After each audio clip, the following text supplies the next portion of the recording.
I was having headaches pretty much every day. The pain would start in my neck and it would go up into my head and cause the headaches.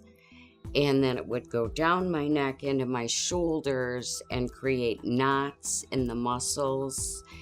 And then I would have pain pretty much all over. When I had these headaches, they were functioning headaches. I could work, I could carry on with my life. They were just annoying headaches, but they progressively got worse as my neck progressively got worse. My daughter is a nurse and she had been telling me to see a doctor. She recommended Michigan Head and Spine Institute, and so that's where I finally went to seek help. When I first saw Patty, she was having significant pain. She'd already done a number of conservative therapy treatments like physical therapy. She'd had some chiropractic manipulations. She'd had multiple injections and still had a significant amount of pain that was radiating from basically the back of her head down through her right arm initially into the thumb of her right hand and then on into the other fingers of her right hand, and was beginning to spread to the left. She was also having a significant amount of pain whenever she tried to turn her head, so her neck motion was very limited. She had some arthritis in her neck. She didn't have the normal cervical curvature where your neck has a nice curve to it. Hers was beginning to curve the other way to some extent, and she had arthritis in the bones of C5, C6, and C7, which was affecting the disc spaces between those two levels.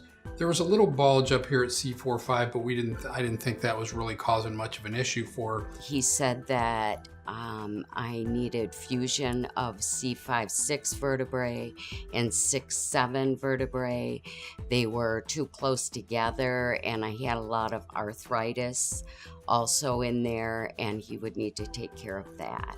For explaining all the risks to the surgery, she elected to go ahead and proceed with having what we call an anterior, which is from the front, cervical discectomy and a fusion with a plate and screws put on to help stabilize it while it fused. So in her case, we got an anterior, what we call an AP view, where it's from the front. So this is her skull, this is her neck, the chest, and a lateral, which shows the skull. You can see part of the jawbone here, her neck again. And what you can see is that we have managed to correct some of that abnormal curvature she had before.